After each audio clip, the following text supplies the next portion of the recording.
Why would you do that? Oh, well, so for example, suppose this was the box moving back and forth and this was force or something like that, right?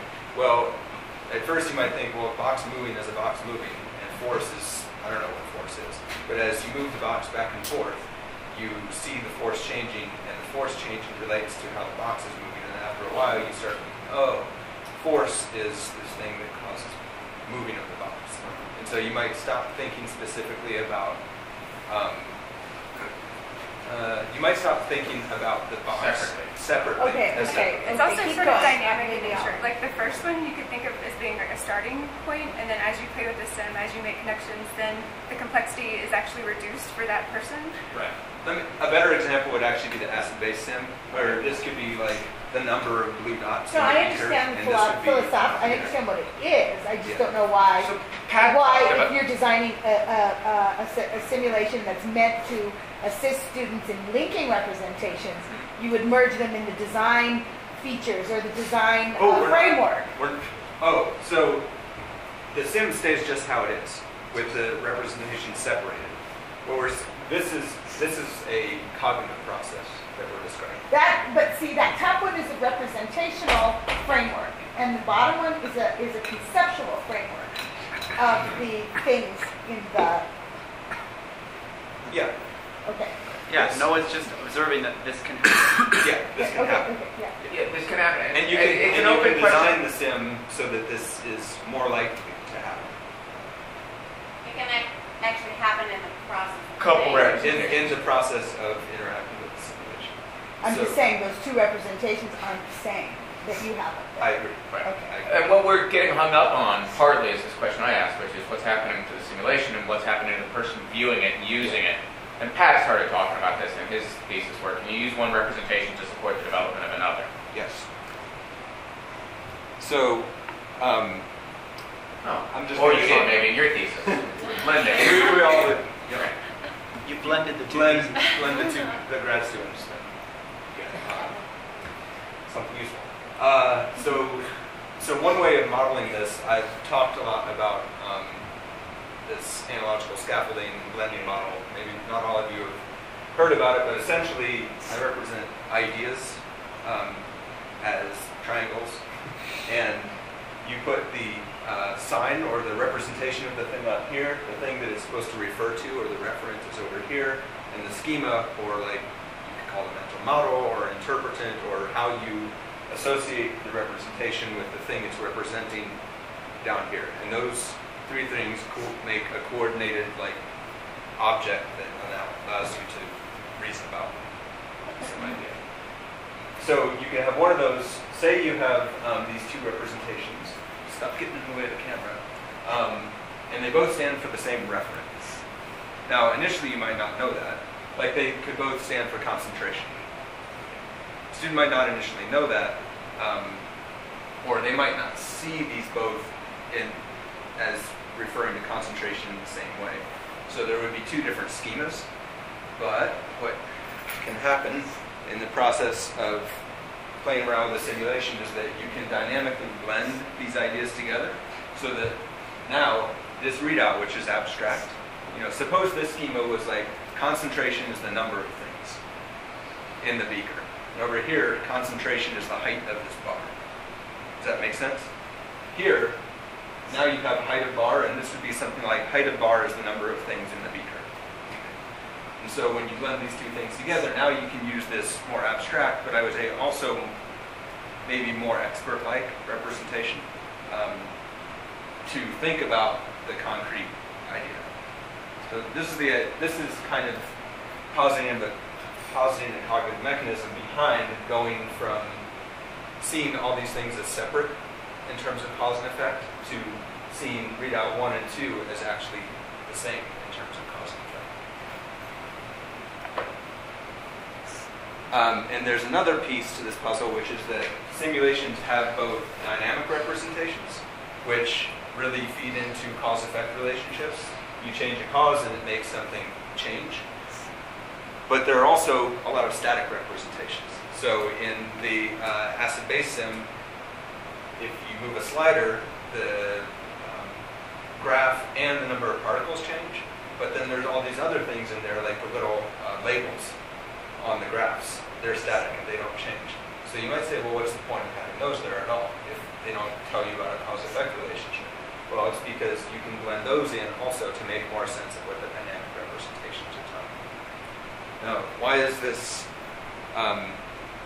So you could have, so you read out 2 is one of those bar charts, and this is a picture of a H3O plus molecule. You combine those together and you say, oh, I see that bar chart is the number of H3O plus molecules, and those are this thing that has 3 little balls.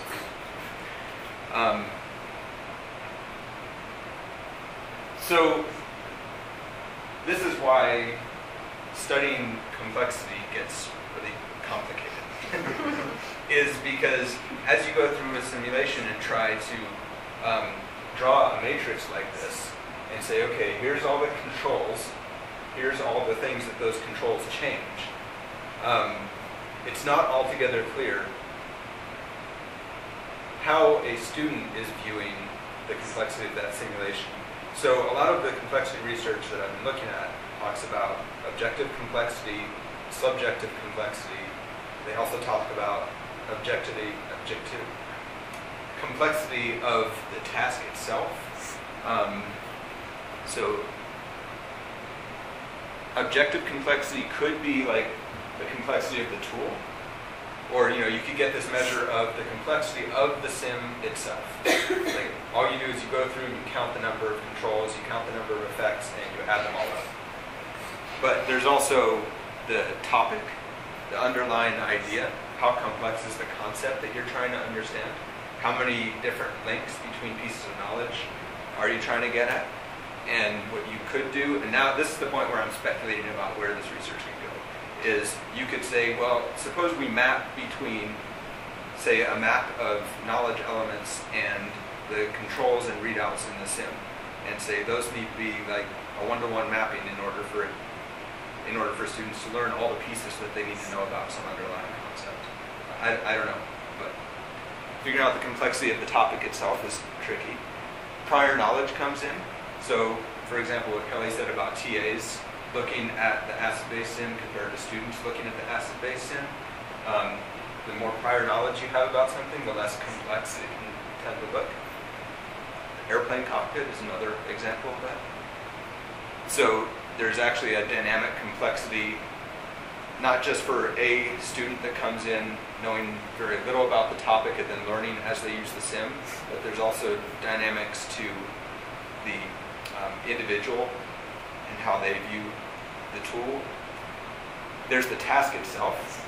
So we have to be specific about what the goal of using a simulation is. Is it just to know certain factual knowledge out of the sim? Is it to know cause-effect relationships and understand the concept? Is it to engage in scientific inquiry, which is a different epistemological point of view on what the task entails? And then those different tasks will actually have different complexities depending on what you're actually asking people to do. So I think asking somebody to not just identify cause-effect relationships, but actually make sense and tie them together into a coherent whole is much more complex than just identifying the relationships. And then there's the situation. So what was going on in here, in some sense, was much more complex than what goes on in a single student interview, where it's just me and a student in a simulation. Because you all were a group of 4, all with different levels of different prior knowledge, different goals, different focuses for what you were looking at and looking for. And this is our group meeting. None of you are getting paid to be here. So there's all these situational factors that feed into how complex the interaction of the simulation. We didn't even have refreshments today. No refreshments? Sorry. So that's kind of where I want to end, is saying so far we've looked pretty exclusively at the tool itself. And there's all these other factors that feed into understanding the complexity of a given interaction with a simulation. Now, I mean, it's the nature of the research we do to be incredibly complex, and then we have to make choices. Okay, I'm going to ignore all of this stuff and just look at this little piece. And that's a way of simplifying things for our own purposes. But at the same time, if I'm studying what you guys do with a simulation versus what a student does in an interview, I can't just ignore that stuff. So like when Brian Frank was here, he gave me this great example. He's like, suppose you're doing some really sensitive experiment in your lab where you're measuring vibrations, and every day this garbage truck goes driving by, and you see this signal, and you're like, at 3:30 in 35 seconds, every day I get a signal. And then you give a talk at some conference and somebody stands up and they say, well, you know, there's a garbage truck driving by every day. You can't say, well, I don't study garbage trucks. I mean, you have to say, okay, we have to take into account the fact that there are all these other variables and figure out how to either account for them or eliminate them or whatever. So, and the truth is, all of these are way more complicated than garbage trucks. And it's not easy to just cut them out and say what we saw happening in this situation was, you know, we can narrow it down to what was going on. That's where we're at. Awesome.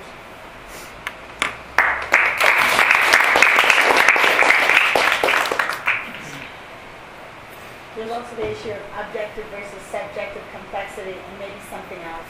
Yes. So there's objective, subjective, and then, of course, it's a dichotomy. And so, well, of course, there's a blend of those two, which is probably what's really going on. Well, a lot of blends of those two. Yeah, that's Yeah. A lot of blends of those two. It is a good question. What's another angle? You know, but I feel like the study of language has been working so hard to try to understand for many, many years, the word in situ and trying to get a sense of what it is, the word, you know, beyond the word equals the thing it represents. And so and maybe it's just that I've been reading so much Bakhtin these days that that's the only thing I can see in my world, and that's most likely, but that this is this issue. The only thing you can see is everything. Is the difficulty associated with that objective versus subjective and all the possible blends of that, because the student is interpreting the situation and saying something. And we're interpreting the situation. Oh my God, yes. Yeah, but the studies of language have talked about this. Right. So I guess the question from a research point of view is to acknowledge that difficulty, but then to start to try, and that's why I'm asking for y'all's help, because we've been kind of churning at this for a while, which is like, how do you carve this up and say it's natural joints, as people say, into pieces that are manageable, without leaving out important stuff, but also manageable chunks. And right now it's not, every time you start saying, well, this piece seems to fit into this theoretical perspective, so maybe we can divide it along theoretical lines, and then those start blending together. Right. And